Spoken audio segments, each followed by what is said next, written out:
Bien, hola a todas, bienvenidas a esta clase sobre el positivismo francés, centrada en los filósofos Henri de Saint-Simon, Auguste Comte, Comte para los amigos, y Pierre Duhem. También diremos algo sobre Cournot y, si hay tiempo, sobre Georges Bachelard, amén de algunos filósofos neocriticistas que irán saliendo a lo largo de la exposición. Como de costumbre, empezamos por la bibliografía. Como ya hice en la clase pasada, voy a recomendar dos libros sobre cada autor, un libro sobre el autor propiamente dicho y otro sobre el contexto o movimiento en el que se englobó. En el caso de Saint-Simon, sería interesante el libro de Musso, Saint-Simon y el saint-simonismo. Es una investigación bastante interesante sobre la influencia que tuvo, por ejemplo, Saint-Simon en todos los proyectos del Segundo Imperio francés con Napoleón III. Muy señalamente la apertura de grandes avenidas en París, el París moderno, el París postrevolucionario, es un París muy influido por la concepción saint-simoniana de la sociedad industrial. En cuanto al libro colectivo, obra colectiva sobre el contexto en el que se marca, me parece interesante ese número de la revista Cahiers d'Histoire, el número 124 de 2014, cuyo título en castellano sería Para terminar con el socialismo utópico. Lo que hacen en este número de la revista es cuestionar el concepto acuñado por Engels y atribuido sobre todos estos filósofos postrevolucionarios franceses de izquierdas, Saint-Simon, Fourier, Owens en el caso británico, que no todos de ellos son utópicos. De hecho, Saint-Simon es bastante realista frente a Fourier, que era un loco puro y duro. En cuanto a Comte, me parece el libro más interesante sobre su pensamiento en solitario es el de Gramsci. El positivismo de Kremer Marietti es la investigación, yo creo, más exhaustiva sobre esa corriente filosófica, y dado que estamos hablando en castellano, pues yo creo que sería interesante tener también en cuenta las investigaciones que realizó Leopoldo Cea, clásicas, el mexicano Leopoldo Cea, sobre la influencia del pensamiento positivista en Latinoamérica. La mayor parte de los filósofos más importantes después de la emancipación de las repúblicas latinoamericanas son positivistas. Es el caso de Juan Bautista Alberdi y de Domingo Faustino Sarmiento en Argentina, de José Victorino Lastarrita en Chile, de Gabino Barreda y de Justo Sierra en México, o de Miguel Lemos en Brasil. Como veremos más adelante, el lema que aparece en la bandera de Brasil, orden y progreso, es un lema positivista. En cuanto a Duhem, el libro más importante está en italiano, el de Maiocchi, en el que no solamente se centra en su filosofía de la ciencia, que es lo más conocido, sino también en su epistemología y en la relación que tiene ciencia y religión en su obra. Y por último, sobre Cournot, que es el autor menor del que espero tener tiempo para decir algo, la compilación de Martín del año 2006 sobre su actualidad. Bien, entramos sin más dilación en la filosofía de Saint-Simon. Saint-Simon estuvo, como la mayor parte de los filósofos de esta época, pues muy influido por el contexto intelectual del periodo napoleónico, todo lo que fue la creación de las grandes écoles, de las universidades, de las nuevas instituciones laicas de educación durante el periodo revolucionario. Saint-Simon es un autor bastante disperso, que no tiene una obra sistemática, pero si uno rastrea sus obras, se encuentra con tesis que van a ser luego desarrolladas de manera más sistemática por Comte en su positivismo. Lo más curioso seguramente de Saint-Simon es cómo él tuvo una gran conciencia del papel del momento histórico en el que se encontraba. Así, frente a la filosofía del siglo XVIII, que a juicio de él había sido crítica y revolucionaria, la filosofía del siglo XIX, que estaba empezando, debía ser inventiva y organizadora. Es decir, si los filósofos del siglo XVIII escribieron una enciclopedia para derribar al sistema teológico y feudal, como finalmente sucedió en la Revolución, los filósofos del siglo XIX deberían hacer también una enciclopedia, pero esta vez con el objetivo de construir un sistema nuevo, a saber, el sistema industrial y científico. La ciencia, creía Saint-Simon, era aquello que había socavado la autoridad de la Iglesia y la credibilidad de los dogmas teológicos sobre los cuales descansaba la autoridad también monárquica. Es precisamente con ese enfoque, el enfoque atomista y mecanicista propio de la física y de la astronomía, que la mayor parte de los pensadores pre-revolucionarios concibieron también al hombre. Esto sucedió en Rousseau, pero en la mayor parte de los ilustrados. El conocimiento del hombre, dice Saint-Simon, es el único tipo de conocimiento que puede conducir a que se formen nuevas formas de sociedad, que se intenten conciliar los modos en que la gente se relaciona entre sí. Esto se puede llevar a cabo mediante la incorporación del ser humano al reino de la naturaleza, esto es, estudiar al ser humano como una parte integral del reino natural.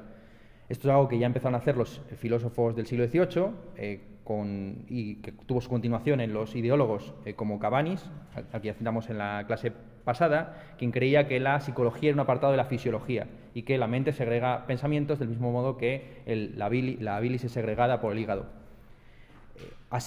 La tesis que sostiene Saint-Simon es muy sencilla. Del mismo modo que la psicología es un apartado de la fisiología, esa ciencia buscada del ser humano en tanto que ser social, capaz de organizarse políticamente, tiene que ser una fisiología social. ¿Bien? Esa sería la disciplina que se ocuparía de la sociedad en tanto que organismo colectivo. ¿Cuáles son los criterios? Ahora bien, si estamos buscando una ciencia, sería interesante establecer cuáles son los criterios de cientificidad de una disciplina. A juicio de Saint-Simon, las ciencias como la astronomía, la física y la química son ciencias en sentido pleno porque tienen una base positiva, es decir, que se basan en la observación y en el experimento.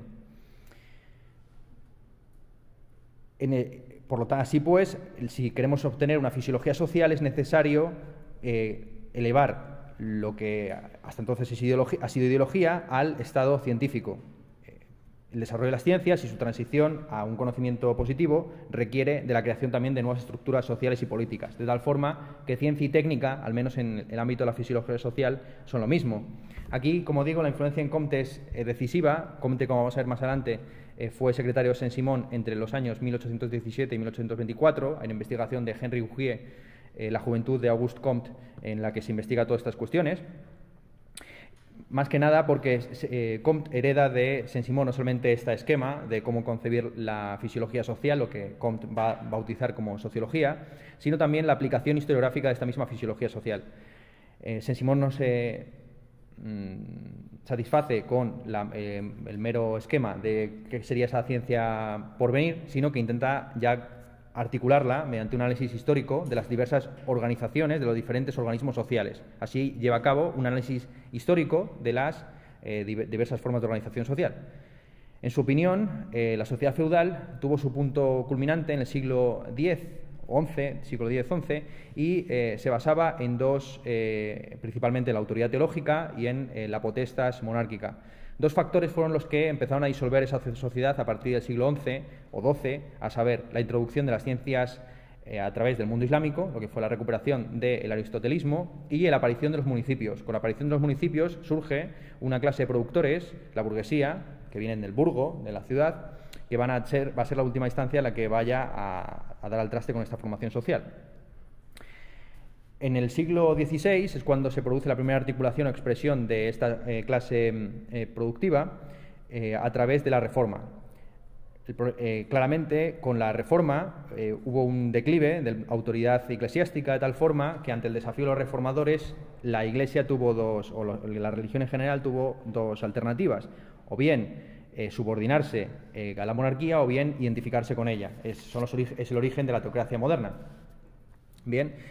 Esta clase ascendente, la de los productores, termina en última instancia generando la Revolución Francesa, lo cual, a juicio de Saint-Simon, no se trata simplemente de un evento inesperado, sino simplemente un resultado bastante predecible de un proceso que había durado más de 6 siglos. La Revolución Francesa, a juicio de Saint-Simon, lo único que hizo fue poner en libertad a la clase ascendente y posibilitar el tránsito a la sociedad industrial. Esta ha sido la lectura clásica que también se ha tenido de Marx. Para los marxistas clásicos, Marx consideraba que la Revolución Francesa era una revolución burguesa. Ha habido una reinterpretación contemporánea de Marx en términos republicanos que viene a matizar esto. Pero digamos que las dos interpretaciones están abiertas y la vía de influencia en tal caso sería Saint-Simon principalmente. ¿Bien? Así pues, después de la Revolución Francesa, lo único que nos queda es la posibilidad de construir un gobierno tecnocrático, científico e industrial. En un libro titulado La Organización, del año 1819, Saint-Simon propone la construcción de una forma de gobierno articulada en 3 cámaras. La primera cámara sería la Cámara de Invención, constituida por los ingenieros y los artistas, que serían los encargados de trazar planes y proyectos más o menos ingeniosos. La segunda cámara, llamada Cámara de Evaluación, estaría compuesta por matemáticos, físicos y fisiólogos, sociales y individuales también, que se encargarían de evaluar la viabilidad de esos proyectos. Y por último, habría una Cámara de Diputación, compuesta principalmente por los agricultores e industriales, por los que podemos llamar a día de hoy capitalistas en general, que serían los encargados de evaluar la utilidad de esas medidas. Así está proponiendo un sistema más o menos corporativista, de democracia corporativista, en el que habría representantes electos de la agricultura y de la industria en una tercera cámara, la decisiva, de tal forma que tan solo habría una votación de los productores. Esto es también un anticipo de lo que Marx denominará más adelante democracia obrera. Este era, digamos, el modelo utópico, pero en un modelo mucho más realista, por ejemplo, del sistema industrial, años 1821-1822, Saint-Simon propone como medidas mínimas que las finanzas se pongan al servicio de la Cámara de Industria y que el Instituto de Francia se haga cargo de la educación de tal forma que sea posible una educación laica e independizada de la Iglesia. Saint-Simon, aun siendo el padre del socialismo, tenía una concepción liberal de la economía. Esto es, la economía como un juego de suma positiva, es decir, un juego en el que todo el mundo sale ganando. A diferencia de lo que sucede, por ejemplo, en las empresas militares, donde tu victoria es mi derrota o viceversa. Ya hemos dicho en la clase previa que son los franceses los que inventan el liberalismo político. No en balde, la Estatua de la Libertad se la regalan a Estados Unidos en su centenario de la independencia, los franceses, entendiendo que el valor por excelencia de ese pueblo, que los franceses contribuyeron a independizar, era la libertad, frente a la búsqueda de la felicidad o la igualdad, que eran otros principios que estaban también en la Declaración de Derechos Humanos. Sucede algo parecido con Saint-Simon. Saint-Simon también concibe la idea de que el comercio contribuye a la dulcificación de las pasiones. Que el gobierno industrial y comercial es un gobierno en el cual que ya no se guía por pasiones agonísticas, sino que tiene sobre todo intereses económicos que ya no son teológicos o militares y por lo tanto no está inclinado hacia el pillaje, el asalto, la guerra, el conflicto en última instancia. El gobierno, en un contexto económico, ya no se entiende como un medio coercitivo en conexión con aventuras militares más o menos disparatadas, sino que consiste básicamente en una gerencia administrativa dedicada a promover los intereses económicos de la sociedad. Saint-Simon acuña la famosa expresión de que en la sociedad industrial el gobierno debe pasar el dominio de los hombres a la administración de las cosas. Que esto es también otro de los lemas que Marx atribuyó al comunismo. El comunismo es el momento en el que ya no se produce el dominio de los hombres, sino la administración de las cosas. Hay que recordar que cuando Saint-Simon hablaba de la clase industrial no se refería simplemente a los capitalistas, sino también a los obreros. Y entendía que la clase industrial tenía intereses particulares que no tenían por qué coincidir con el interés genérico de la nación. Es más, la clase industrial, por ejemplo, francesa, tenía muchos más cosas en común con la clase industrial británica que, por ejemplo, con la nobleza francesa. Aquí, por lo tanto, estaba más o menos in nuce también la idea de la lucha de clases, que esto es una teoría que desarrollaron no solamente Saint-Simon, sino otros sociólogos franceses previos. La clase industrial, con su douce commerce, con su laissez-faire, etcétera, etcétera, sienta la base, por lo tanto, de una solidaridad humana que permita superar las enemistades entre naciones. Hay que tener algo muy claro. El término socialismo es un término que se acuña aproximadamente en la década de 1830. Ya existía el término, aparece en varios textos del siglo XVIII, pero en realidad no se utiliza con el sentido más o menos actual hasta un texto de Pierre Leroux, que era un discípulo de Saint-Simon, escribió un texto titulado Del individuo y del socialismo, año 1833. Lo que está proponiendo Leroux es la sustitución del principio de fraternidad republicano por el principio de solidaridad. La diferencia entre la fraternidad y la solidaridad es que la fraternidad es universal, es decir, entiende en términos casi cristianos laizados o secularizados que todos los hombres son hermanos, en términos muy estrictos, mientras que la solidaridad siempre se ejerce ante terceros, es decir, uno no puede ser solidario con ciertos individuos sin dejar de ser insolidario con otros, que es lo que se está aquí sugiriendo. La clase industrial, aun siendo la portadora de un mundo nuevo en el que el hombre ya no se aventure en matarse en guerras, tiene intereses que no tienen por qué coincidir con los de la clase nobiliaria. Para Saint-Simon es muy importante la apelación constante a la solidaridad como pegamento social. A Saint-Simon le preocupa mucho, como a la mayor parte de los filósofos revolucionarios, la decadencia secular de la religión cristiana. Por un lado tenemos su oscurecimiento a través de las estructuras del poder eclesial y la política de intolerancia y persecución religiosa, y por otro lado tenemos un luteranismo que ha puesto demasiado énfasis en la integridad divorciada de la política. ¿Es posible una sociedad ateo? Se pregunta en última instancia Saint-Simon. ¿Es posible una sociedad sin religión? A juicio de él, no. Saint-Simon no era ateo, sino que creía en una deidad inmanente y impersonal, a la manera más o menos panteísta, y creía que eso era perfectamente compatible con su positivismo. De hecho, él creía que era necesario articular una nueva religión que no fuera sino la rehabilitación de la pasada. En Saint-Simon no tenemos todavía el proyecto un poco delirante de Comte de crear una religión científica. Pasamos entonces a la filosofía de Auguste Comte, que tiene dos grandes puntos de inflexión. Año 1826, en el que tiene un ataque de nervios que le impide continuar con su curso sistemático de filosofía positiva, y año 1846, en el que se enamora de una señora llamada Clotilde de Vaux, que le lleva a la idea del ideal de la humanidad. Vamos a empezar por lo más sencillo de Comte, es su idea de los 3 estadios del desarrollo de la humanidad, es lo más conocido acerca de él. Por filosofía entiende Comte un sistema general de conceptos humanos, y por positivo entiende simplemente el hecho de que ciertas ciencias o disciplinas o teorías tengan por finalidad coordinar hechos observados. La filosofía positiva, por lo tanto, es un sistema general de conceptos que tiene como finalidad coordinar hechos observados. Esta concepción del positivismo de Comte es una evolución natural del bon sens materialista del siglo XVIII.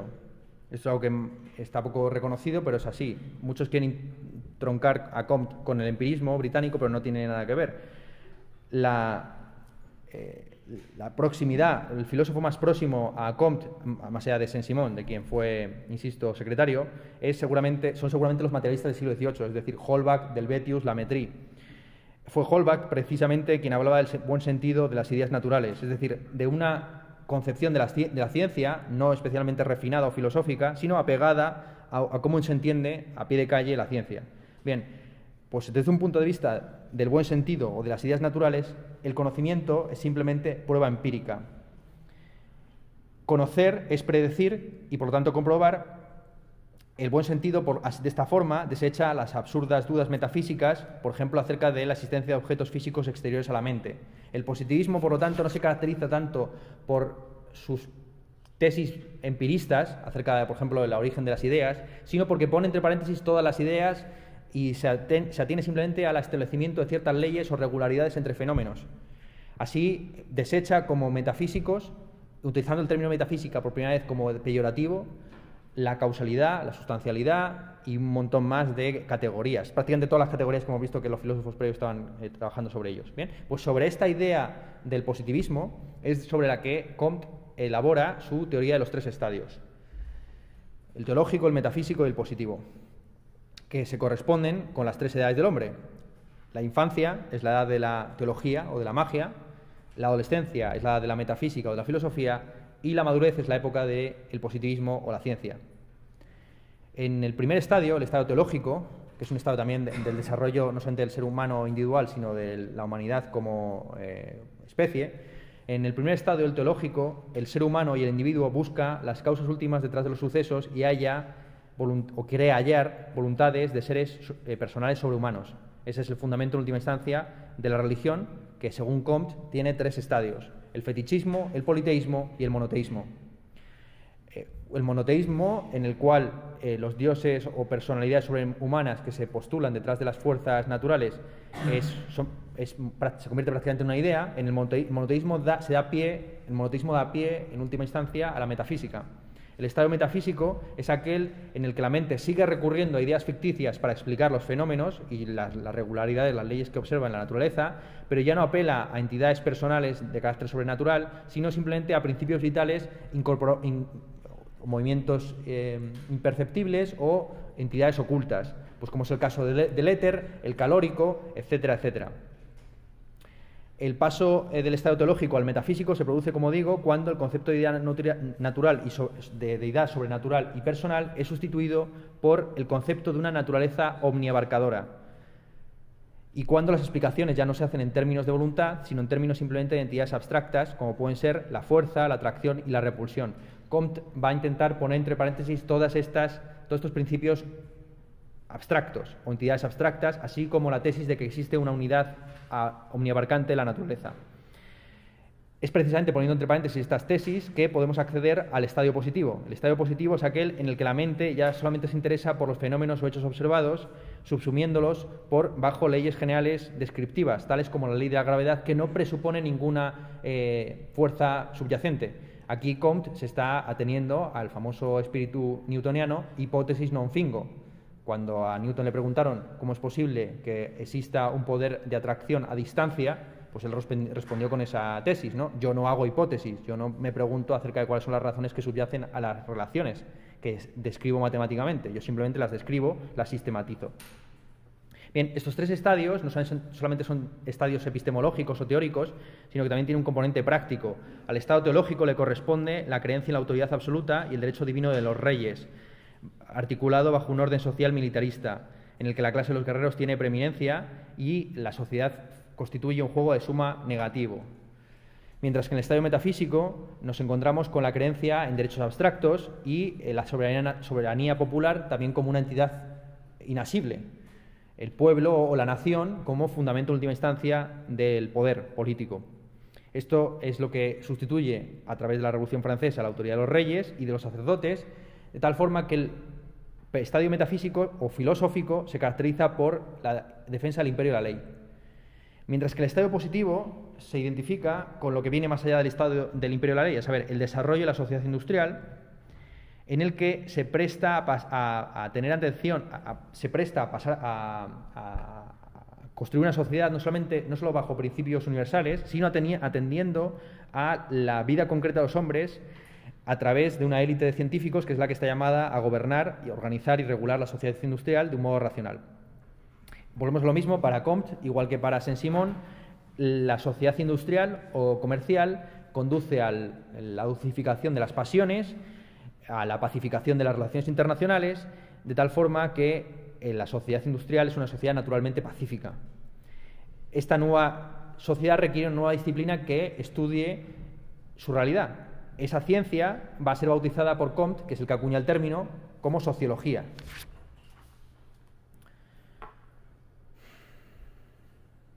Hay que matizar un poco esta sistematización que realiza Comte de los tres estadios, porque él no viene a decir que de manera necesaria unos tengan que venir detrás de otros.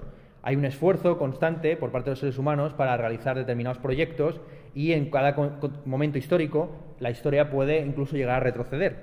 Es decir, Comte reconoce que la teología estaba acompañada de metafísica en el medievo y que hay un solapamiento entre los tres estadios, que no se produce un corte sin continuidad entre cada uno de ellos, sino que puede haber solapamientos y que ciertas disciplinas ya pueden estar en el estadio positivo, como a juicio de Comte estaba la filosofía natural desde Descartes, mientras que otras, por ejemplo la moral, siguen estando a juicio de Comte en el ámbito del estadio teológico. ¿Bien? Mientras que hay otras, como por ejemplo la física o todas las ciencias en general, que en la época de Comte, por lo menos, están en el ámbito de lo positivo. La ciencia no empezó con el estadio positivo. Lo que hubo es un progreso desde una ciencia abstracta, como fue la geometría, la primera ciencia según Comte, a la ciencia concreta, que sería la sociología. Conforme va avanzando el desarrollo de las ciencias, asistimos también a una concreción de sus contenidos. Evidentemente la física se desarrolló mucho antes que el estadio positivo, pero durante un tiempo estuvo atrapada por una mentalidad metafísica, postulando entidades abstractas, y no fue sino con Newton que se emancipó de esas hipótesis. Insisto que no es un progresismo absoluto porque Comte reconoce que en ciertos ámbitos la teología sigue existiendo. Dice textualmente lo siguiente: de este modo, tendremos que considerar, por ejemplo, que la época teológica todavía sigue existiendo en la medida en que las ideas morales y políticas hayan conservado un carácter esencialmente teológico, a pesar de la transición de las demás categorías intelectuales al estadio puramente metafísico y aun cuando haya comenzado ya el estadio auténticamente positivo respecto a las más simples de tales categorías.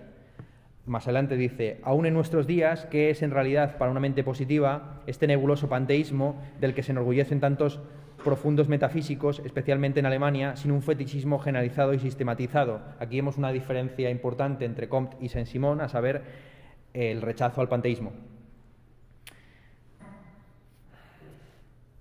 Comienza Comte en 1822 un curso de filosofía positiva, con la intención de construir unos prolegómenos científicos a su filosofía positiva o sociología. El curso de filosofía positiva se le termina alargando y en lugar de simplemente dedicar un par de años al asunto, termina escribiendo 20 tomos, si no recuerdo mal, en 40 años. En el curso de filosofía positiva, básicamente, es la primera epistemología que reconoce la pluralidad de las ciencias. Como hemos visto hasta ahora, prácticamente todos los filósofos que hablaban de las ciencias entendían que en última instancia todas ellas deben reconciliarse en una ciencia fundamental. Comte es el primero que reconoce que cada ciencia tiene su propio procedimiento y método, aunque están articuladas las unas con las otras, insisto, en un progreso que lleva de lo abstracto a lo concreto. Así hay 6 ciencias básicas, a saber, en este orden histórico, las matemáticas, la astronomía, la física, la química, la fisiología y la biología, a la cual debe sumarse la última, la física social o sociología, que es la forma que él tiene de llamar a lo que Saint-Simon denominaba fisiología social. Es interesante ver cómo en la lista no aparece una disciplina muy discutida en la época, a saber, la psicología. La razón es muy sencilla. Comte rechazaba la psicología introspectiva y en la época en la que él está escribiendo su curso todavía no se ha desarrollado la psicología empírica que surge a finales del siglo XIX. La psicología, en sentido estricto, para Comte, se divide entre la fisiología y la sociología. El hombre, en tanto que individuo que pertenece a la naturaleza, pero también a la sociedad, pues está estudiado o bien por la sociología o bien por la biología. De tal forma que Comte está siguiendo básicamente los pasos de Condillac y de Cabanis en enemistad con el espiritualismo, que vimos en la clase previa, que entendía que filosofía y psicología son lo mismo y que la psicología es, de hecho, la ciencia de las causas, categoría que Comte va a rechazar junto con todas las demás categorías metafísicas. Pero Comte no simplemente rechaza el espiritualismo, también rechaza el materialismo. Él es el primero que define el materialismo como aquel enfoque filosófico que pretende explicar lo superior a partir de lo inferior. Comte no es un reduccionista, es decir, no pretende explicar lo superior a partir de lo inferior, sino que va, en última instancia, a afirmar que es la sociología la que en retrospectiva, como ciencia superior o más concreta, va a dar cuenta del resto. Incluso va a llegar a plantearse en textos ya muy de madurez la posibilidad de una ética como ciencia, que se ocupe de determinar cuáles son los valores y reglas morales que son funcionales para el comportamiento en sociedad, de tal forma que se puedan predecir y planificar la conducta de los individuos de manera colectiva. La ciencia para Comte es conocimiento aproximado. No existe en la ciencia verdades absolutas ni tampoco ideas fijas. La ciencia no se define tanto por sus doctrinas, que van cambiando conforme va evolucionando la historia, sino por sus métodos. Aquí es importante distinguir entre método y procedimiento. Para Comte hay un solo método científico, universal a todas las ciencias, que consiste en la coordinación de hechos mediante hipótesis. Si las observaciones científicas estuvieran aisladas, no existiría propiamente dicha ciencia. Para que algo sea ciencia y no ideología, pongamos por caso, pues tiene que formular hipótesis que permitan coordinar hechos. Si no hay sistematicidad, no hay ciencia para Comte. Ahora bien, complementando este método genérico, cada ciencia tiene su propio procedimiento o técnica, su modo de relacionarse con los datos que está sistematizando. Todas ellas, insisto, que emplean la hipótesis, la deducción y la comprobación, pero cada disciplina pone el énfasis en uno de esos aspectos. Así, por ejemplo, la astronomía, sobre todo, se centra en la observación, la física en la experimentación y la biología en la comparación. Comte no distinguía entre filosofía de la ciencia e historia de la ciencia. De hecho, él exigió que en el Collège de France se le abriera una cátedra de historia de la ciencia. Se lo pidió a Guizot, uno de los ministros más conocidos de Luis Felipe de Orleans, bajo la tesis de que una ciencia no se conoce por completo mientras no se conozca su historia. Y esto también es muy profundamente antimaterialista, por lo menos tal y como entendía él el materialismo. Es decir, una ciencia no se define por sus orígenes, por lo que dijo el primer matemático o el primer físico, sino por su historia, por su desenvolvimiento. Es el desenvolvimiento de la ciencia lo que da su razón de ser y no la fundación en un momento puntual de la historia. Así la historia se va corrigiendo a sí misma y tiene como canon de racionalidad a las matemáticas.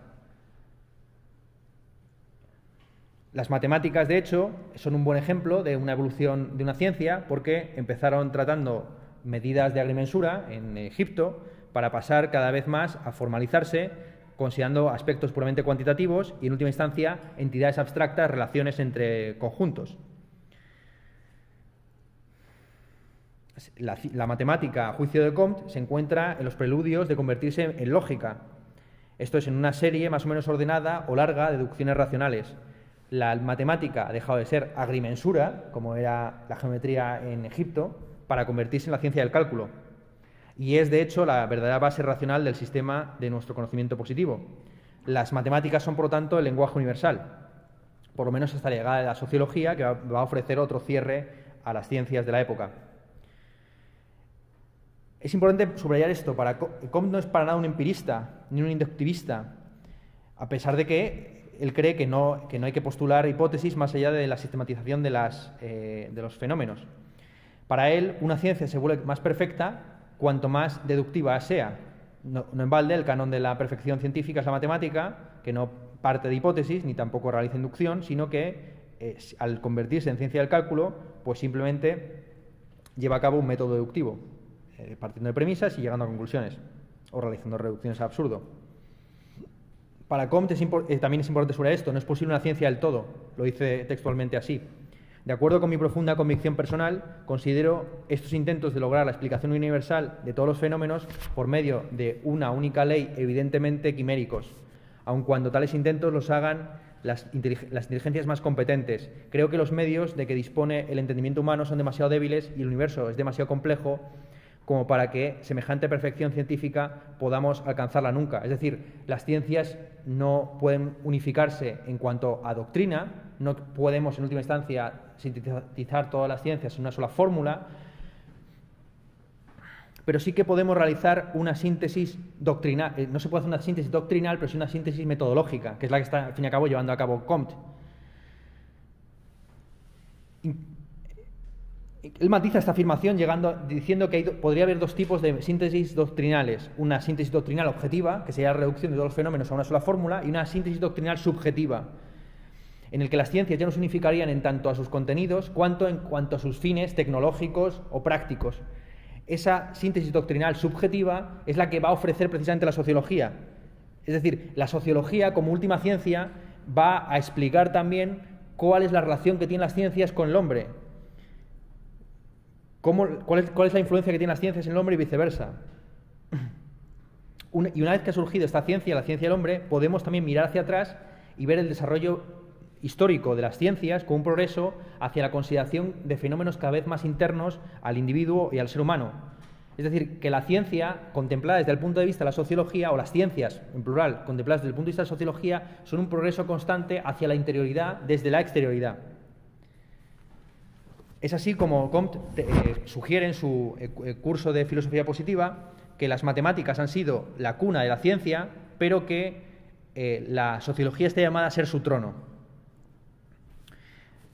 Bien, la sociología se diferencia en dos campos: la estática y la dinámica. La estática social estudia las leyes generales de la existencia común a las sociedades humanas, es decir, todas las condiciones esenciales de la solidaridad social.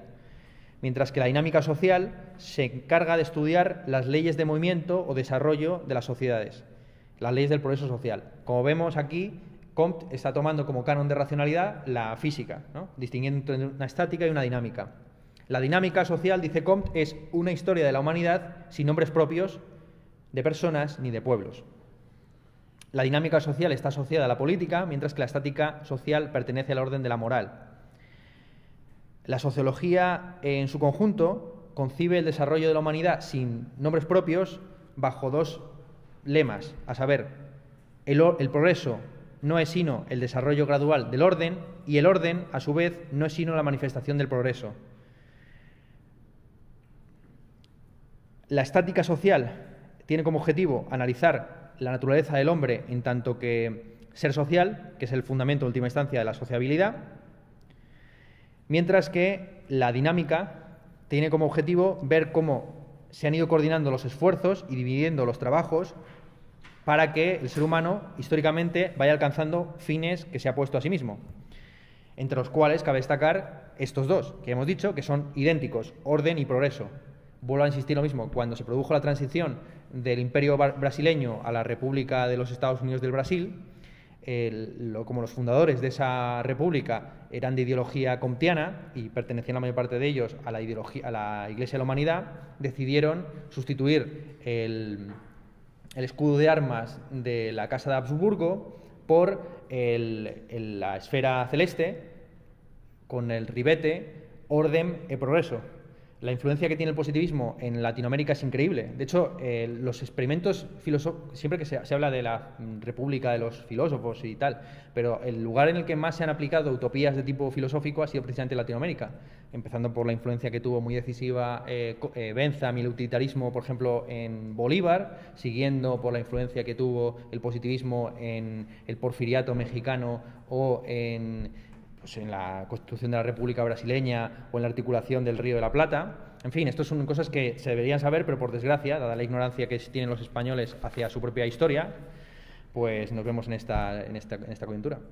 En fin, como digo, para Comte no existe orden sin progreso. Es más, un orden sin progreso conduciría a una petrificación decadente, mientras que un progreso sin orden llevaría a la anarquía. El progreso, esto es importante decirlo, es oscilante, es decir, incluye también en su desarrollo histórico momentos de retardamiento, incluso movimientos, aunque todo engarzado en un movimiento general de avance. Si Comte consideraba que el padre de la estática social era Aristóteles, el padre de la dinámica social, a juicio de él, era Montesquieu. Lo que valoraba sobre todo de Montesquieu era la identificación que él hizo entre los tres tipos de repúblicas y los tres tipos de disposiciones anímicas. Para Montesquieu, la política está muy influida por el clima, pero también por las pasiones que dominan en los hombres. Así, la república está dominada naturalmente por la virtud, la monarquía está dominada naturalmente por el honor y el despotismo está naturalmente dominado por el terror. Bueno, aquí Comte, como se puede ver, está columpiándose al valorar esto como una suerte de esfuerzo directo por comprender, lo dice textualmente, gran esfuerzo directo por tratar la política como una ciencia de hechos y no de dogmas, porque esto es puramente dogmático, especialmente después de la Revolución Francesa, cuyos dos lemas principales eran: la virtud sin el terror es vana, el terror sin la virtud no tiene fin. ¿Bien? Que es un poco la transposición de los lemas kantianos al ámbito político. Es decir, que la virtud, la Revolución Francesa es la demostración más palpable de que la república puede ser composible con el despotismo y que el terror y la virtud no son sino dos caras de la misma moneda. Que las personas virtuosas suelen ser también bastante intransigentes, por decirlo rápidamente. Uno de los problemas que se plantea Comte es la relación que existe entre las virtudes prácticas y las virtudes teóricas. A juicio suyo, hay tres tipos de actividades humanas prácticas, a saber, la conquista, la defensa y el trabajo, que a juicio de él se corresponden con los tres momentos de la inteligencia, a saber, la ficción, que se relaciona con la conquista, la abstracción, que se relaciona con la defensa, y la demostración, que se relaciona con el trabajo. Aquí se ve como también Comte era un gran metafísico y sí que postulaba o hacía analogías de tipo loco, como estas que estamos viendo aquí, siempre bajo esa estructura trimembre muy habitual suya. Un tema interesante tratado por Comte es hasta qué punto tiene sentido plantearse una ciencia de la sociedad que tenga como objetivo construir tecnocráticamente nuevas formas de organización si aceptamos de manera implícita que el mundo se compone de leyes. ¿Cómo se puede hacer compatible una naturaleza legaliforme en la que no hay excepciones con una planificación humana? ¿Cómo puede, por decirlo rápidamente, el ser humano ir en contra de las leyes que determinan su historia? Si la historia humana está determinada por leyes sociológicas ineluctables, eso no quiere decir que toda planificación o toda voluntad de transformar la sociedad o la historia está condenada al fracaso. Pues bien, a juicio de Comte no hay ninguna incompatibilidad en decir que todos los fenómenos se rigen por leyes y la posibilidad de que el hombre planifique y controle la sociedad. Al contrario, cuanto más consciente es un hombre de las determinaciones sociales que marcan el rumbo de una sociedad, más hábil será en su planificación y su control. Es a través del real conocimiento de las leyes que podemos modificar esas realidades. En la medida en que los fenómenos son predecibles, son controlables. O sea, esto es una tesis interesante de Comte. Comte identifica ciencia con predicción y predicción con control. O sea, es ahí donde se ve que la ciencia tiene una relación también interesante con la tecnología. Los fenómenos sociales pueden ser modificables por el ser humano, pueden ser modificados de manera endógena porque, dice Comte, cuanto más complejo es un fenómeno, más plástico es. Los fenómenos, cuanto más simples, más inflexibles y, por lo tanto, poco modificables son. Precisamente cuando nos acercamos a realidades concretas y complejas como las sociales, es en las que cabe posibilidad de transformación, de plasticidad, de modificación. Aquí, evidentemente, se ve la gran formación que él tenía como ingeniero. Este es más o menos el cierre de su curso de filosofía positiva, que queda truncado por la relación que tuvo con Clotilde de Vaux. A modo de prólogo a esta relación, que le marcó de manera decisiva, quisiera comentar algo acerca de la relación epistolar que tuvo Comte con John Stuart Mill, de quien hablaremos en clases posteriores. John Stuart Mill escribe una carta muy entusiasta a Comte en el año 1841, diciéndole que había leído sus primeros esbozos del sistema de la filosofía positiva en el año 22 y se declara incluso un seguidor suyo, un discípulo.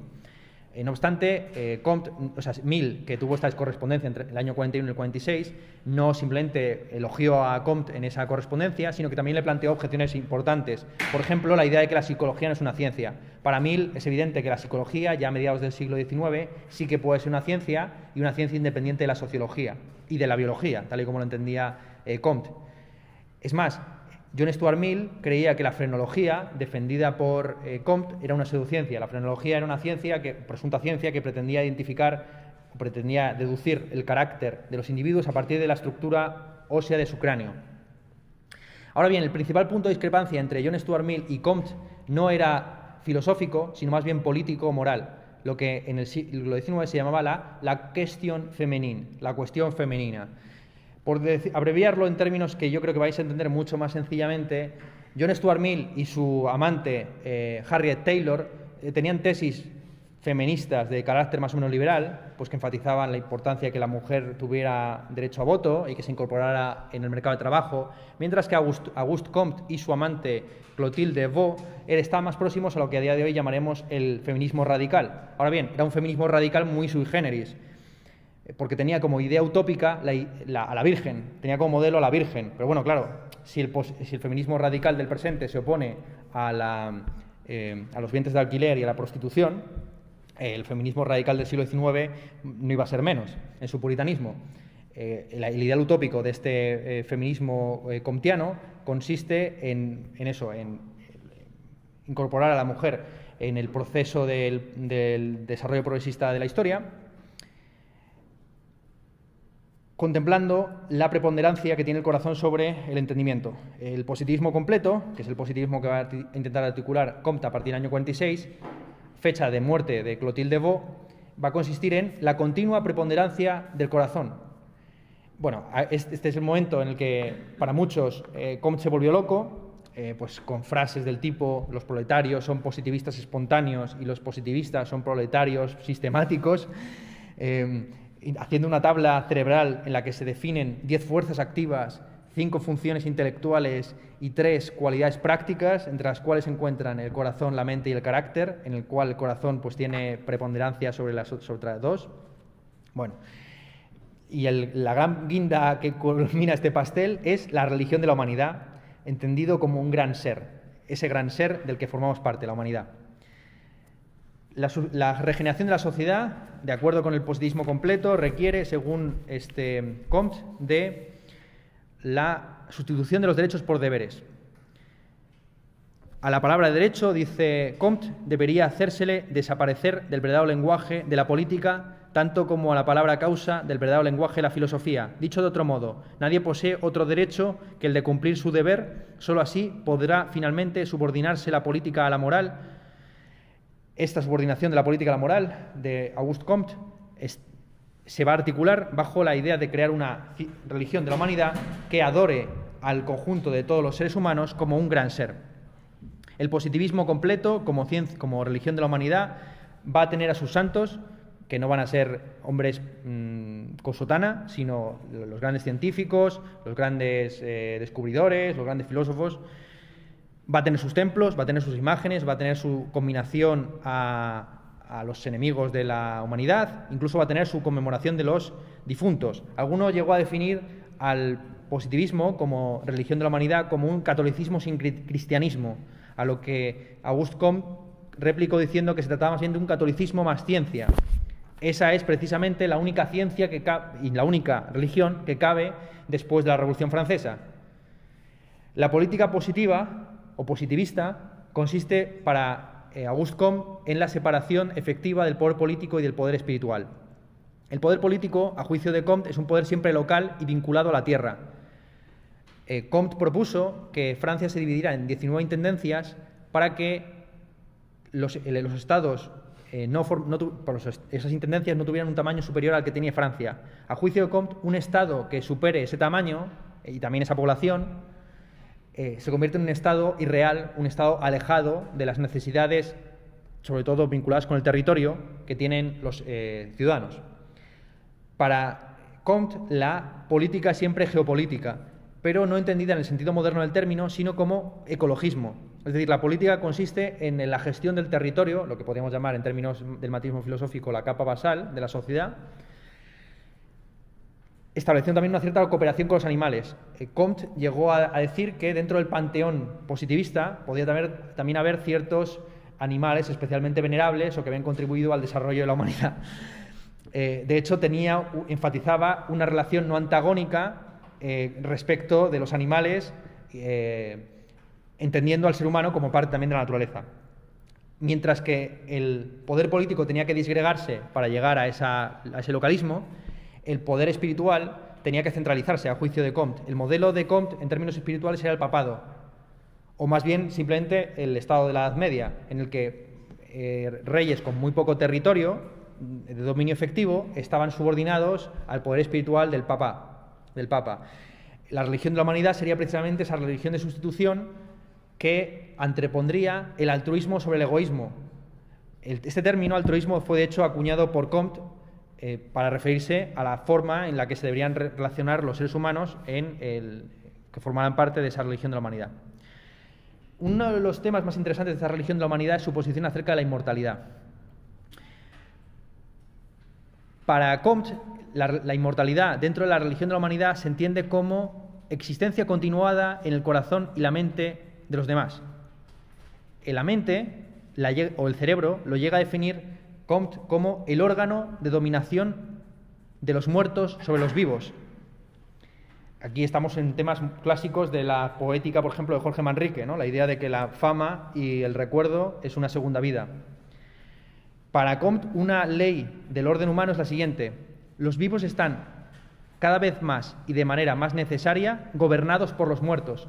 La tesis de Comte es muy sencilla. Si somos unos verdaderos idólatras de la humanidad, si tenemos fe en la humanidad, esa humanidad como conjunto de todos los seres humanos que pertenecen a la especie humana, en ese conjunto el número de los muertos siempre va a ser superior al de los vivos. Siempre va a haber más muertos que vivos. Y por lo tanto, la religión de la humanidad está constantemente endeudada respecto al pasado. Cuanto más avanza la historia, más deudores somos, pues del que inventó la primera botella de plástico, del que por primera vez inventó una grabadora, en fin, si simplemente nos pusiéramos a describir todas las personas que han contribuido a que yo pueda estar aquí sentado, hablando a una cámara, o a vosotros, pues sería interminable.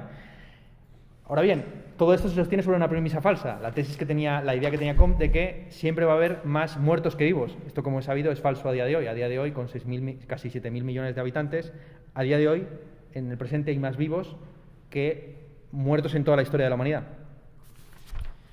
Pero esto va a terminar pronto, no os preocupéis. Bueno, vamos a hacer un pequeño... Vamos a hablar un poquito de Cournot, que es el filósofo más importante de la corriente denominada neocriticismo. El neocriticismo se ha llegado a entender en muchas historias de la filosofía como un neocantismo a la francesa. Cournot pasa la historia de la matemática y de la macroeconomía y microeconomía como el padre del marginalismo y de la estadística. Es el primer teórico sistemático de la ley de la oferta y la demanda, con un análisis también de los fenómenos de los monopolios, los duopolios y los oligopolios. La influencia de él en Jevons, el Walras y en Marshall es decisiva. Y vuelvo a enfatizar lo mismo que ya dije en clases previas. Los padres del marginalismo no son liberales, sino que son más bien socialistas. Ahora bien, bajo una concepción del socialismo muy sui generis. Hay dos funciones principales de la filosofía a juicio de Cournot. La filosofía tiene que, por un lado, estudiar e investigar la razón de las cosas y, por otro lado, debe estudiar las formas y las leyes generales del pensamiento o, en general, los procesos de la mente humana. Por razón de las cosas, Cournot entiende la interconexión racional inteligible de las mismas. Aquí, Cournot establece una distinción entre razón y causa que ha sido heredada por la filosofía contemporánea. Por decirlo rápidamente, las razones tienen eficacia lógica y psicológica, pero no física o metafísica, a diferencia de las causas. Un ejemplo podría ser el de la Revolución Francesa. La Revolución Francesa tuvo como razón de ser la inflexibilidad del régimen autocrático, pero esa razón no tuvo una eficacia causal, sino que tuvo una eficacia lógica y psicológica. Fueron los individuos los que se convencieron de que era justo derrocar a ese régimen por esas ideas. Las ideas tienen poder racional, pero no poder causal. La búsqueda de la explicación de la razón de las cosas, dice Cournot, es el fundamento en última instancia de la curiosidad filosófica, que se aplica a todos los fenómenos. La segunda función, la de analizar la razón subjetiva en su propia reflexión, consiste básicamente en evaluar cuál es el papel y cuál es el grado de verdad o falsedad que tienen esas ideas.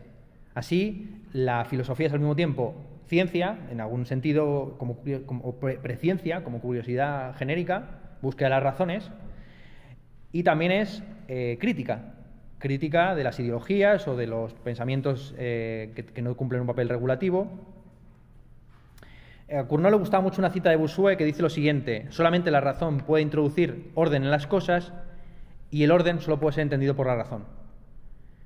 Así, cuando estos dos aspectos, el objetivo y el subjetivo, concuerdan, es cuando podemos hablar en sentido estricto de conocimiento. El conocimiento, para Cournot como para Comte, no es absoluto, sino que siempre está sometido a revisión. El conocimiento es relativo en dos sentidos del término. Es relativo porque siempre está en relación a un sistema y se articula dentro de una disciplina. Lo que es verdadero, por ejemplo, en la geometría euclídea no tiene por qué serlo en la geometría hiperbólica, pero también es relativo en el sentido que es revisable, que dentro de cada una de esas disciplinas o sistemas pues hay diversos grados de probabilidad y nunca alcanzamos un grado de conocimiento 100% seguro, ni siquiera cuando subjetivamente tenemos certeza acerca de lo que estamos descubriendo, conociendo, observando. Esta idea de que la ciencia se aproxima probabilísticamente a la verdad le lleva a Cournot a investigar el concepto de probabilidad distinguiendo dos tipos de probabilidad. Cournot pasa la historia también por ser el principal sistemático de estos dos grandes conceptos de probabilidad. Por un lado está la probabilidad matemática, que tiene que ver con la posibilidad objetiva, es decir, con el límite de una frecuencia física, y por otro lado está la probabilidad filosófica o genérica, que es la expectativa racional de un individuo. ¿Bien?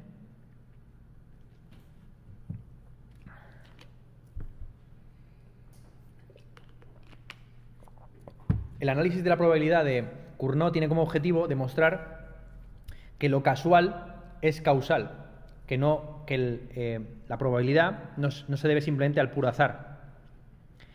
Todo lo que llamamos sucesos tiene una causa previa, y lo que llamamos casualidad no es sino la conjunción de dos series causales independientes. Un ejemplo que podemos tomar de suceso casual podría ser el siguiente: ser atropellado en un cruce de peatones por un conductor borracho. Aquí vemos un suceso que no es azaroso, sino que se debe a dos series causales independientes. Por un lado está la serie causal de un sujeto que está cruzando el paso de peatones, y por otro lado tenemos la serie causal de un individuo que está conduciendo un coche borracho. La conjunción de esas dos series causales genera un fenómeno casual. No sería tan casual que el conductor borracho se estrellara. Si el conductor borracho se estrellara, ahí tendríamos una relación, ahí simplemente sería una conclusión de una serie causal única. ¿Bien? Así, volvemos a lo mismo, el azar o la probabilidad no es simplemente la ignorancia de las causas reales. Podemos perfectamente saber cuáles son las causas reales de un fenómeno y, no obstante, decir que es casual o que era impredecible, precisamente porque no sabíamos con certeza hasta qué punto se iba a producir la intersección entre esos dos series causales. Ahora bien, la mente, mediante el cálculo de probabilidades, puede predecir más o menos cuál es el grado de probabilidad de un fenómeno casual. Para Cournot hay probabilidades objetivas, que esto es una tesis fuerte de la mecánica cuántica, pero que también estaba en, si recordáis, Boutreau. Para Boutreau, en su famosa tesis sobre la contingencia de las leyes naturales, la contingencia era algo que pertenecía al orden del universo. En el universo hay irreductibilidad, indeterminación y también emergencia de nuevos niveles. Para Cournot, igual que para muchos otros filósofos de esta época, el ser humano no es reducible a la materia. Lo viviente no se puede reducir a lo no viviente. Cournot no era un positivista, insisto, sino un neocriticista, próximo más o menos a ciertas tesis de tipo y espiritualista, y esto se ve muy bien en su idea de que la evolución no es sino la expresión de un impulso básico de tipo natural que se va manifestando con ritmos y modulaciones distintas en cada nivel. Cournot anticipó lo que Bergson, a quien explicaremos más adelante, denominará sendas o direcciones de desarrollo divergentes. Y llegó a decir, como también dirá Bergson, que en última instancia el evolucionismo es compatible con la teología siempre y cuando se entienda que la evolución es un desarrollo de la providencia divina. Es decir, que detrás de la evolución, por muy azarosa que nos parezca esta, siempre hay series causales que en última instancia remiten a una primera causa que es Dios. ¿Veis? Aquí veis cómo se combina perfectamente un análisis racionalista de la probabilidad con un análisis, podríamos llamar, irracional o teológico o religioso, desde nuestras coordenadas ateas, de la evolución. Las dos cosas son perfectamente compatibles, es más, se implican las unas a las otras. Vamos a dejar entre paréntesis a Renouvier, que era el siguiente filósofo que quería explicar, para saltar a Pierre Duhem, porque voy un poco mal de tiempo, y si luego tengo un margen, pues lo recupero. Renouvier es otro filósofo, si no me da tiempo a explicarlo, también neocriticista, sobre todo es el gran receptor de Kant, y es, por así decir, uno que purifica a Kant de todos sus compromisos metafísicos y de sus tesis más alocadas. Y es el intento un poco de interpretar a Kant también en términos anticlericales. Si nos da tiempo, hablamos de él. Pierre Duhem, que es el filósofo, le tenemos aquí, del periodo más interesante de 1871-1918.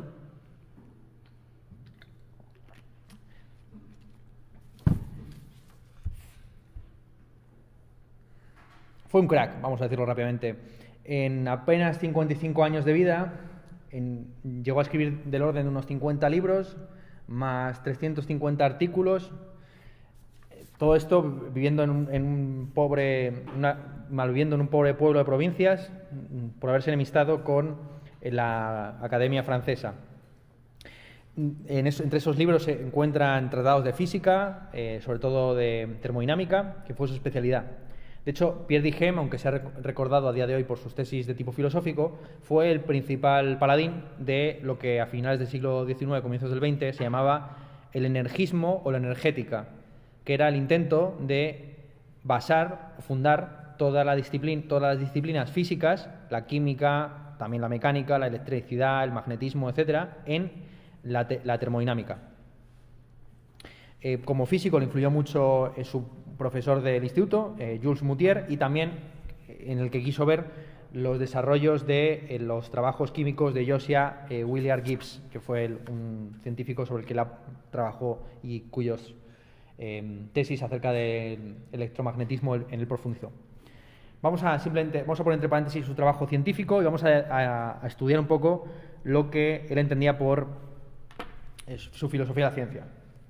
Aunque hay que recordar que a Pierre Duhem se le ofreció una cátedra de filosofía de la ciencia en el Collège de France, si no recuerdo mal, y él la declinó diciendo que no era un filósofo de la ciencia ni un historiador de la misma, sino un científico en sentido estricto. El primer punto de vista de Duhem, cuando está comenzando su trayectoria intelectual, es el positivista. A saber, la teoría física es simplemente una ayuda para la memoria que resume y clasifica hechos mediante una representación simbólica de los mismos. Los hechos de la teoría física no tienen por qué coincidir con los del sentido común, ni tampoco con los de la metafísica. A esto le replicó un ingeniero católico, Eugene Vicaire, diciéndole que si él se empeñaba tanto en separar la física de la metafísica, ello implicaba que la física era el único conocimiento real y que, por tanto, la metafísica, y entre ella la teología racional, pues quedaba, por así decir, en volandas o privada de todo sustento. Dijem, que era muy conservador, y esa fue la razón principal por la que se enemistó con la casta intelectual del momento, que era más o menos de orientación liberal o republicana en sentido amplio del término, replicó a esta objeción del ingeniero católico, Eugene Vicaire, asumiendo una posición cuasi tomista. Según esta posición, la metafísica sí que es una forma real de conocimiento, incluso más excelente que la física, pero que está separada de esta, ya que tiene diferentes objetos y también diferentes métodos. La posición madura de Dijem no tiene nada que ver con este intento de solución bastarda entre el positivismo y el neotomismo, sino que se sostiene sobre tres tesis que son las que vamos a intentar desarrollar. En primer lugar, la tesis de la subdeterminación de la teoría por los hechos, en segundo lugar, el rechazo de la metafísica y de los modelos en física, y en tercer lugar, la clasificación natural como punto final de toda teoría física. Bien, vamos a empezar. Dijem fue olvidado más o menos durante la primera mitad del siglo XX, a pesar de que había sido traducido al alemán por Friedrich Adler, un socialista próximo al Círculo de Viena, y no fue hasta la publicación del artículo de Quine, Dos dogmas del empirismo, de quien hablaremos más adelante en este curso, que se reivindicó su contribución a la filosofía de la ciencia. Para Quine hay dos grandes dogmas del empirismo, el segundo de los cuales reza lo siguiente: cada enunciado es equivalente a algún constructo expresado en términos que se refieren a experiencia inmediata. Contra este dogma, a saber que todo principio científico se refiere en última instancia a la experiencia, Quine sugiere que, por el contrario, ninguna hipótesis científica se confronta con los hechos directamente y de manera individual. Es decir, que cuando las ciencias se confrontan con la experiencia empírica, no se confrontan enunciado a enunciado, sino como un todo. Bien, que el tribunal de la experiencia no juzga individualmente a cada enunciado, sino en conjunto a una teoría. En una nota a pie de página de ese artículo, Quine atribuye a Dijem esta tesis, y es cierto, pero hay que puntualizarlo. Esta es la famosa tesis Dijem-Quine. La tesis Dijem-Quine tiene dos subtesis. Una es esta que hemos dicho, a saber que los enunciados empíricos están interconectados y que no se pueden refutar o contrastar de manera individual. Esta es la tesis de Dijem, podríamos decir, la parte o la subtesis de Dijem. La subtesis de Quine es la siguiente: puesto que no se puede contrastar ningún enunciado individualmente, siempre se pueden hacer ajustes en nuestras teorías ad hoc para mantener ciertos enunciados. Si el ejemplo que pone él, evidentemente, es el del geocentrismo. El geocentrismo tomó como enunciado. El geocentrismo en realidad predecía los mismos fenómenos que el heliocentrismo. Esto es así.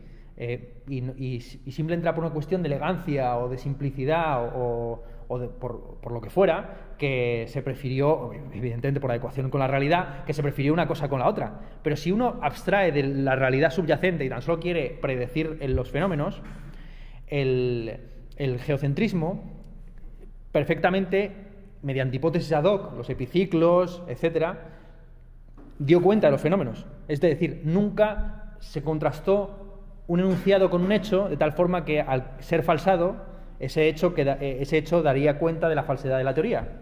Que esta es la tesis popperiana. Esta es la concepción vulgar de la ciencia que tienen todavía algunos científicos, ¿no? En que la ciencia, en última instancia, pues consiste en la creación de grandes hipótesis más o menos alocadas que luego se contrastan con la experiencia. Eso no sucede nunca así. La subtesis de Dijem, por lo tanto, es esa, la de la no falseabilidad. Si un fenómeno predicho no se produce, no solo se pone en duda la proposición cuestionada, dice Dijem, sino también todo el andamiaje teórico utilizado por el físico. Lo que nos dice una predicción fallida es simplemente que hay un error en la teoría, pero no nos dice dónde está ese error, ¿no? Eso así. Uno de los grandes errores empíricos que tenía la teoría newtoniana era la inexactitud en relación al perihelio de mercurio.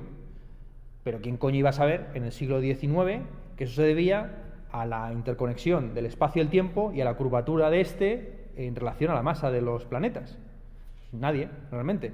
Entonces, la contrastación empírica de nuestras teorías y su inadecuación respecto a los fenómenos no nos dice qué es lo que está... no nos salta un pilotito en rojo que nos dice qué es exactamente lo que se ha roto.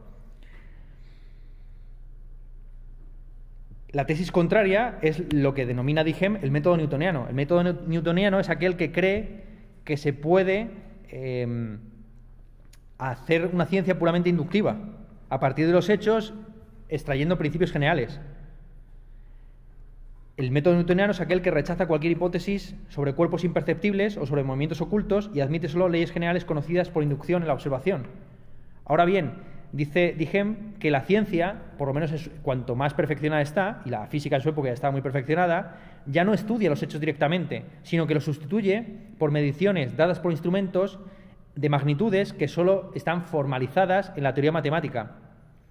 El método inductivo no se ajusta a la realidad física de finales del siglo XIX, pero eso no nos lleva a concluir que el método científico no tenga por qué sea exactamente ese. O sea, no todas las ciencias se tienen por qué regular por este mismo método. Lo que es válido para la física no tiene por qué ser válido para la sociología. Esto es lo que diferencia a Dijem de sus discípulos. Para sus discípulos, los que son conocidos como los pragmatistas o pragmatistas franceses, Gaston Milhaud, Édouard Leroy, Joseph Villevoix, todas las ciencias se comportan de una manera pragmática respecto de los fenómenos y no tratan de los hechos en sí mismos, sino de las realidades formalizadas por instrumentos como son las matemáticas. Para Dijem esto no es así, lo dice textualmente. Cuando comparamos el método de la física, que insisto es este de la formalización y de la medición a través de instrumentos, cuando comparamos el método de la física tan extrañamente especializado en la aplicación de la teoría matemática y el uso de instrumentos de medición con otros métodos científicos, seguramente hay más diferencias para describir que analogías a descubrir. Ahora bien, todas las teorías científicas se caracterizan por lo mismo, a juicio de Dijem, a saber, las teorías, por lo menos las más científicas de ellas, las físicas, no son explicaciones, sino, lo dice textualmente así, una teoría física no es una explicación, es un sistema de proposiciones matemáticas deducidas de un corto número de principios que aspira a representar tan simple, completa y exactamente como sea posible un conjunto de leyes experimentales. Una teoría, por lo tanto, es la representación de las leyes experimentales, pero también su clasificación. Aquí estamos por caminos trillados del positivismo.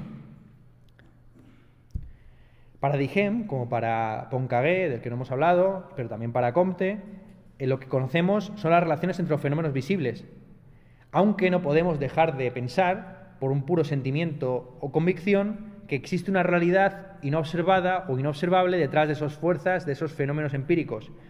Pero recalca Dijem, la creencia en esas sustancias o en esas causas simplemente es materia de fe o creencia natural. Esto será también retomado por Quine, quien dirá que no hay ninguna diferencia entre la creencia en el panteón olímpico y la creencia en los quarks. Ambas dos creencias son formas de mitología, dice Quine. Simplemente que la creencia en los quarks, es mucho más útil, pragmáticamente hablando, que la otra. Dijem no simplemente se oponía al método newtoniano, que es este método inductivo, por lo menos en el ámbito de la física, sino también a lo que él denominaba el método cartesiano. De hecho, en su informe como candidato a la Academia de Ciencias, Dijem contrasta el método de su energética con las dos metodologías, a su juicio, más importantes del momento y de la historia de la ciencia, a saber, el método cartesiano y el método newtoniano.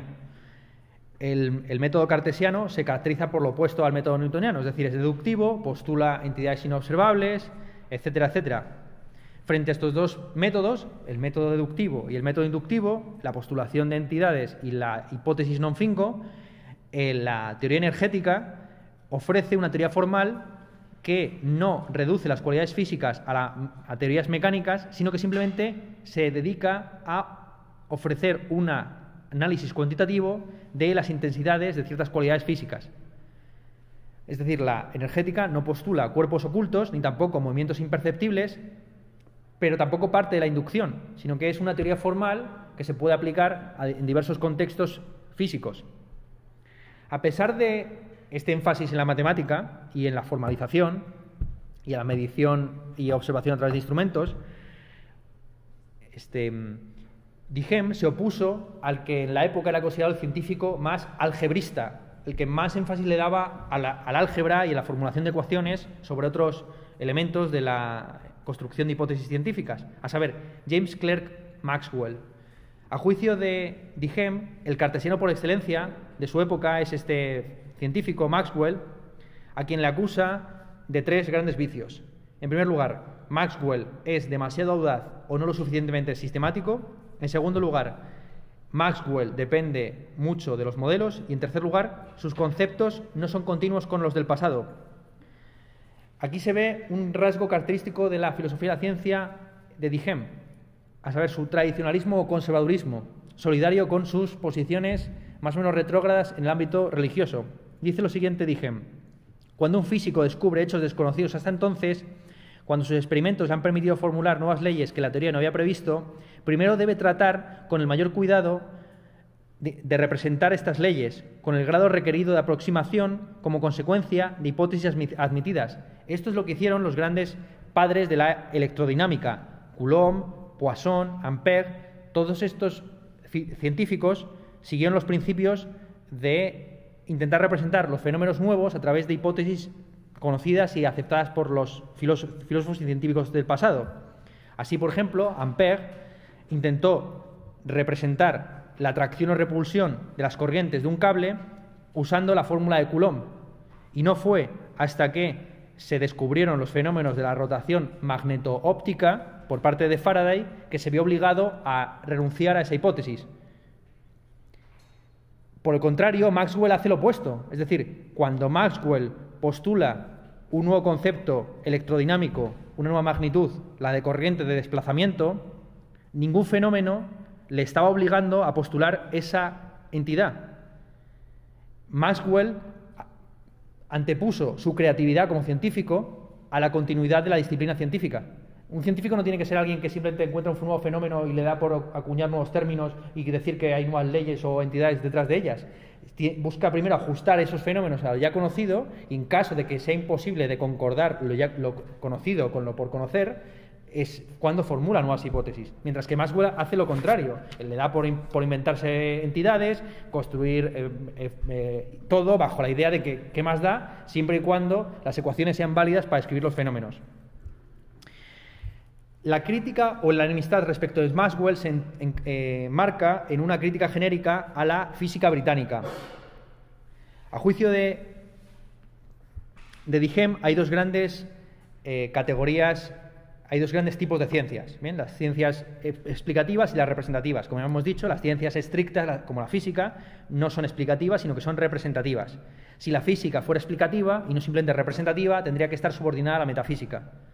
Pues bien, el científico inglés, los científicos típicamente ingleses, cometen 2 errores. En primer lugar, confunden representación con explicación y, en segundo lugar, de manera relacionada con esta primera confusión, confunden modelo con teoría. Para un inglés, teorizar sobre la realidad, explicarla, es representarla, hacer un modelo. Que es lo que pasa ahora mismo con la economía política actual. Si uno va a clases de macroeconomía en tercero o cuarto de la carrera que es aquí en esta misma universidad, lo que se dará cuenta es que ellos entienden por teoría simplemente la modelización. Pues es como se relacionan las variables de el ingreso, las exportaciones, las importaciones, el ahorro. Entonces construyen un gran modelo que funciona básicamente como el geocentrismo de la antigüedad, que perfectamente está acomodado a los hechos, pero que no explica nada, que simplemente lo representa, y sin hacer hipótesis ninguna. Bien, dice lo siguiente de manera crítica Dijem acerca del método científico inglés.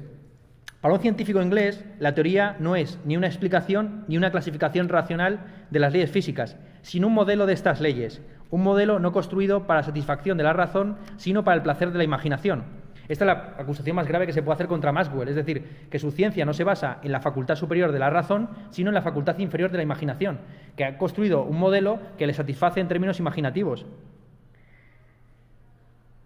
Dighem, en su crítica de Maxwell, hace también frente a una tesis habitual dentro de la filosofía natural británica, a saber que lo importante en las teorías de Maxwell no son esas entidades postuladas de manera gratuita o imaginativa, sino que lo importante son las ecuaciones. Eso era verdaderamente lo novedoso de Maxwell. Y será, de hecho, en parte el fundamento luego de la mecánica cuántica, ¿no? Ahora bien, lo que replica Dighem es muy sencillo. Se podría aceptar que las ecuaciones son lo esencial en álgebra, pero no así en física, porque en física una ecuación separada de la teoría que conduce a ella no tiene ningún sentido. Si tenemos, y volvemos a lo mismo, Maxwell no respeta la tradición. Para Dighem, si uno tiene que elegir entre dos teorías igualmente satisfactorias en el ámbito de la predicción, ha de apostar siempre por aquella que está en concordancia con los fenómenos conocidos y ya confirmados por científicos previos. Así, si hubiera que elegir entre la teoría, por ejemplo, de Helmholtz y la de Boltzmann, que eran dos físicos que estaban en pugna por aquel entonces en Alemania, la respuesta de Dighem es muy sencilla. Hay que elegir a la teoría de Helmholtz sobre la de Boltzmann, cito textualmente, porque la teoría de Helmholtz es una extensión natural de las doctrinas de Poisson, Ampère, Weber y Neumann. Conduce lógicamente desde los principios postulados a principios del siglo XIX hasta las consecuencias más seductoras de las teorías de Maxwell, desde las leyes de Coulomb hasta la teoría electromagnética de la luz, y lo hace sin perder ninguna de las recientes victorias de la ciencia eléctrica. Restablece de esta forma la continuidad de la tradición. La continuidad histórica de la ciencia es algo que queda fuera de la lógica, pero que pertenece al ámbito de la relación entre la física y la metafísica, lo que Dighem denomina la cosmología metafísica. Para Dighem hay que evaluar el grado de coherencia o de ecuación de una teoría científica con su tradición, pero no porque el pasado siempre fuera mejor, sino porque el pasado nos da una cierta intuición acerca de cómo va a ser el futuro. En última instancia, hay que juzgar la validez de las teorías por comparación con una teoría ideal y perfecta, que sería aquella que explicara de manera metafísica la totalidad de los fenómenos naturales conforme una clasificación exhaustiva de sus leyes. Dighem ofrece una analogía de su tradicionalismo, a saber, una analogía con una pelota. Si uno quiere saber cuál es la trayectoria de una pelota, lo más fácil, cuál va a ser el siguiente lugar en el que se va a encontrar, no basta simplemente con estudiar esa pelota en un momento congelado de su trayectoria. La mejor forma de conocer el futuro de la ciencia es conocer su pasado. Del mismo modo que la mejor forma de conocer dónde va a ir una pelota es conocer su trayectoria previa. Esta es la justificación que le ofrece de sus investigaciones en el ámbito de la historia de la ciencia. La historia de la ciencia no es algo gratuito. Simplemente pues nos regalamos viendo los tontos que era Aristóteles, que no tenía ni puta idea de zoología o de física contemporánea, sino que el desarrollo de la historia de la ciencia muestra por dónde va a continuar esta. Es una concepción progresista de la ciencia, evidentemente, que ha quedado completamente desbancada con la teoría de las revoluciones científicas, entre otras cosas anticipadas por Gastón Bachelard, que si me da tiempo le explicaré hoy. Hay dos formas básicas de proceder en ciencia. Estos son los desarrollos últimos tardíos de Dighem.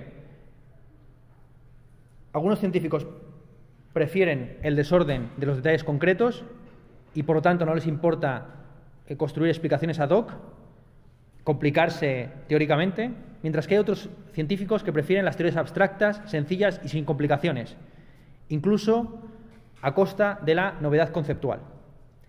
El primer tipo de científico, el que prefiere el desorden de los detalles concretos, es el característico de la mente inglesa, que se define por su esprit de finesse, por su espíritu de finura, mientras que el segundo tipo de científico, el que prefiere las teorías abstractas, sencillas y sin complicaciones, es el típico de la mente o mentalidad francesa, que está regida por el esprit de géométrie, por el espíritu de geometría.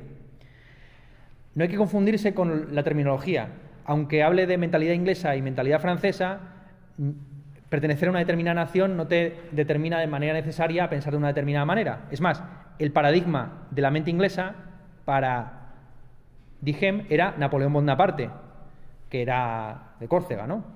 Mientras que el paradigma de la mente francesa, estrecha y profunda, basada en principios, simplificadora, era Newton, que era británico precisamente. A estos dos tipos de mentalidades, Dijem incorporó una tercera en su panfleto, el último libro que escribió en vida, el año 1916, en plena Primera Guerra Mundial, titulado La ciencia alemana. Aquí amplía el análisis de las mentalidades científicas para decir que hay dos facultades que subyacen a la investigación científica, a saber, la lógica y el buen sentido. La lógica es la capacidad racional que nos permite deducir una verdad de otra, partiendo de premisas que son verdaderas y llegando a conclusiones que también lo son. Ahora bien, esta lógica está coja si no tiene una facultad que le permita captar los primeros principios o axiomas que van a ser el punto de partida de los razonamientos. De eso se encarga precisamente el buen sentido. El buen sentido es la facultad que establece los primeros principios y la lógica es la que deduce las conclusiones. A juicio de Dijem, el buen sentido se perfecciona mediante la práctica de la historia. Siendo conscientes de los fracasos y de los éxitos de las teorías previas, pensando en la trayectoria de las disciplinas científicas, somos capaces de captar de una manera más intuitiva cuáles son los primeros principios de las disciplinas en las que estamos trabajando. Necesitamos, por lo tanto, de la lógica para sistematizar nuestros conocimientos, pero también de la intuición, del buen sentido, del bon sens, para reconocer la verdad. Una ciencia que fuera todo intuición, todo espíritu de finura, pero sin coherencia lógica, se convertiría en ciencia inglesa. Una ciencia que fuera todo lógica, sin buen sentido, sin sentido histórico, sería ciencia alemana.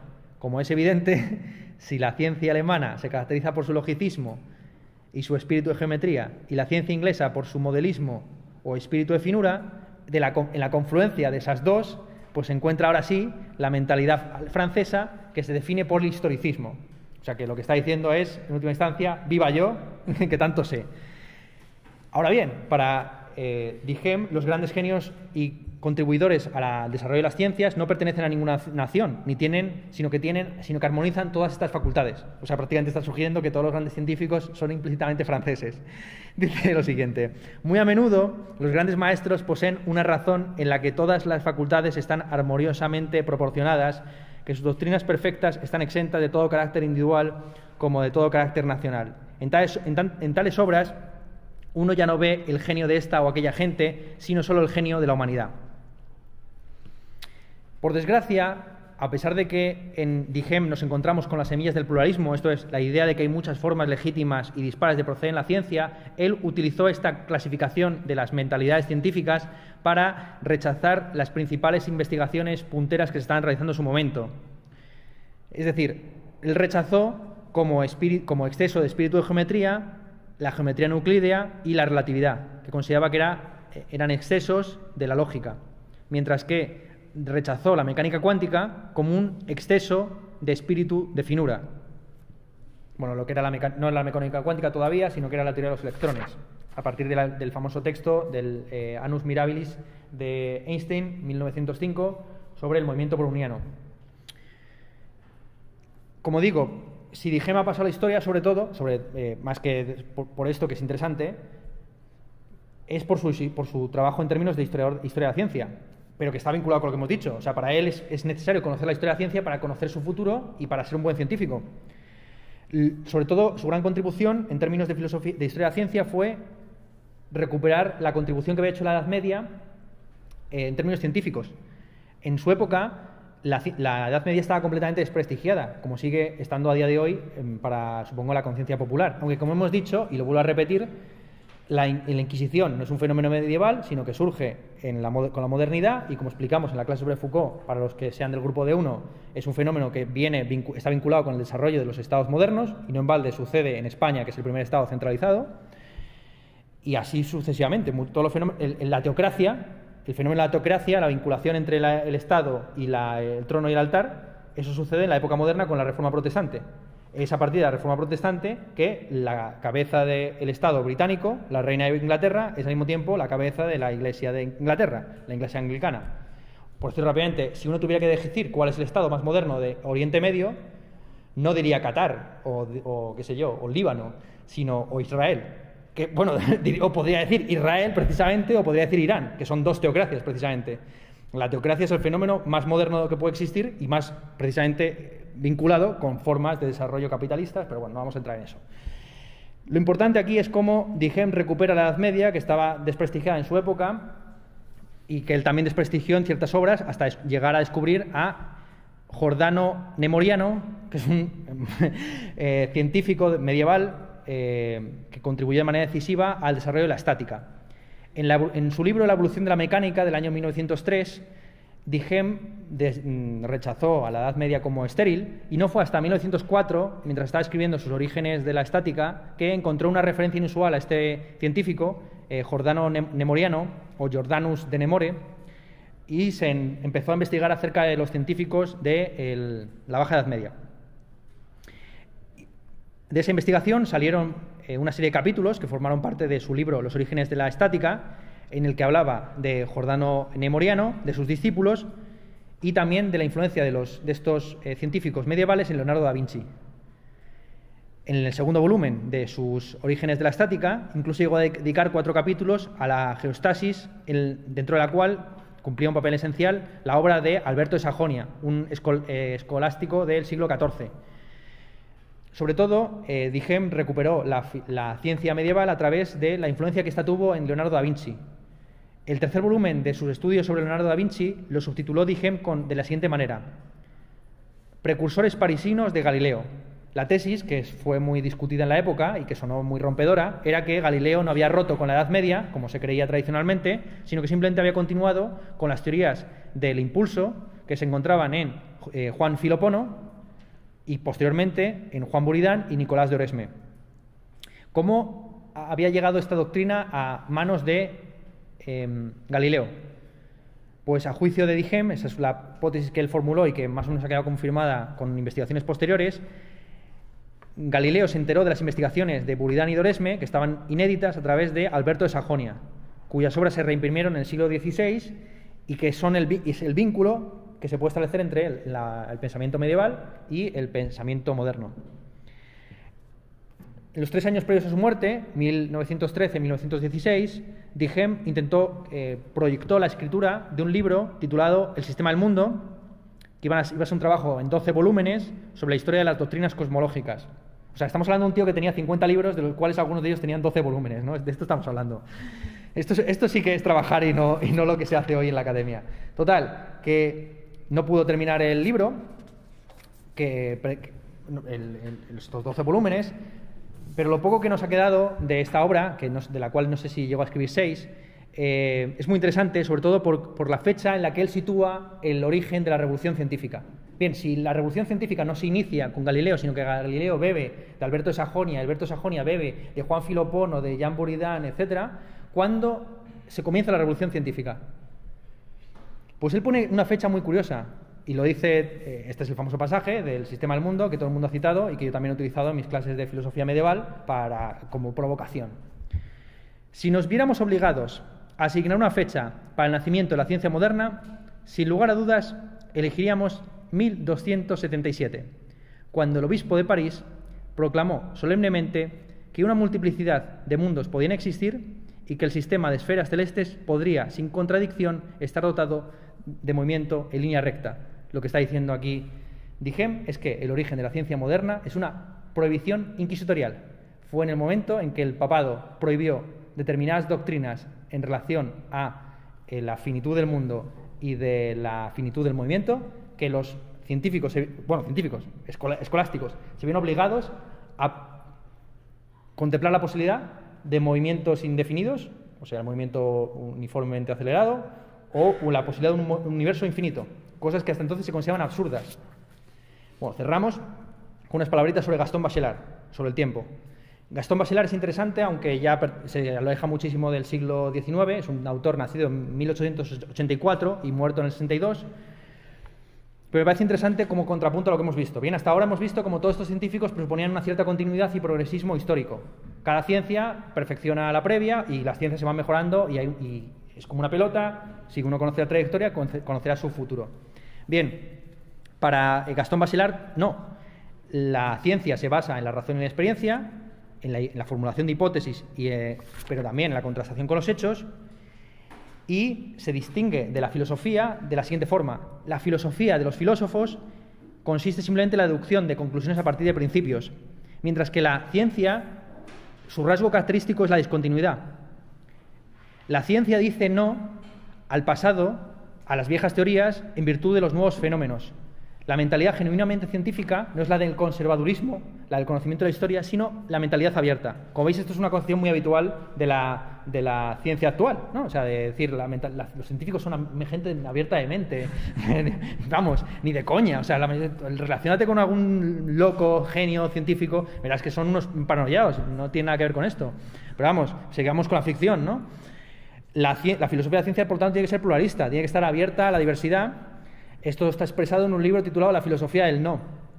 La nueva física no simplemente niega la física del pasado, sino que la reinterpreta. La mecánica cuántica o la teoría de la relatividad no simplemente refuta la mecánica previa, sino que la incorpora en un contexto previo, en un contexto nuevo.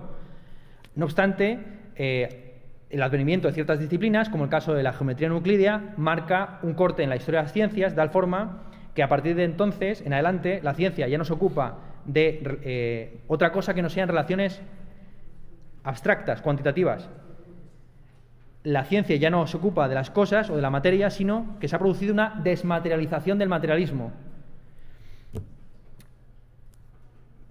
Cierro. Gastón Bachelard también tiene trabajos sobre la relación entre arte y ciencia, porque está contemplando al fin y al cabo al científico como una especie de artista.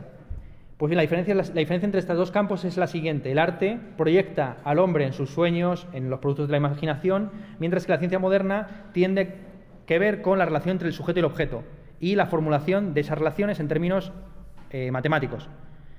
Para Bachelard, en última instancia, como digo, la realidad se expresa de manera plástica cambiante y hay un cierto grado de cientificidad en el arte, del mismo modo que hay un grado de artisticidad en la ciencia. Y con esto terminamos por hoy. Muchas gracias.